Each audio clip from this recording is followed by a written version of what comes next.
నమస్తే దోస్తులు, అందరెట్లున్నారు? మంచున్నారా? నేను మీ లోకల్ థింగ్స్ రాజేష్ని. ఈరోజైతే మా ఊరి దుర్గమాత దగ్గరకు వచ్చిన. ఇక్కడైతే 9 విగ్రహాలు పెట్టిండ్రు ఈ సంవత్సరం. దుర్గమాతలు అయితే నంబర్ 1 ఉన్నాయి, సూపర్ ఉన్నాయి. ఒకసారి చూడండి ఎలా ఉన్నాయో కూడా. మనం వచ్చేసరికి ఇక్కడైతే భక్తులు చాలా మంది వచ్చిండ్రు. ఇక్కడ 9 విగ్రహాలు పెట్టిండ్రు కదా దోస్తులు, అయితే ఎక్కడి నుంచో చూడడానికి కూడా వచ్చేస్తుండ్రు. మంచున్నాయి విగ్రహాలు అయితే, చూడండి ఎలా ఉన్నాయో మొత్తం చూపిస్తా. ఇదే మా ఊరి దుర్గమాత, మా ఊరు మోతే. ఇక్కడ ప్రతి సంవత్సరం దుర్గమాత పెడతారు శ్రీ వైష్ణవ్ యూత్ వాళ్ళు. చూడండి మంచిగా ఘనంగా నిర్వహిస్తారు. ప్రతి సంవత్సరం ఈ దుర్గమాత దగ్గర డెకరేషన్ అయితే వేరే లెవెల్ ఎత్తారు.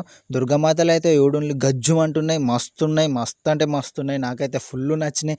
ఈసారి మా మోతేలో ఫస్ట్ టైం ఇలా పెట్టుడు 9 విగ్రహాలు. చూడండి ఆ దుర్గమ్మ ఆశీస్సులతోటి అందరు బాగుండాలి, అందులో నేను ఉండాలా. అలాగే కామెంట్లో జై దుర్గా భవాని అని ఒక కామెంట్ ఇచ్చేయండి.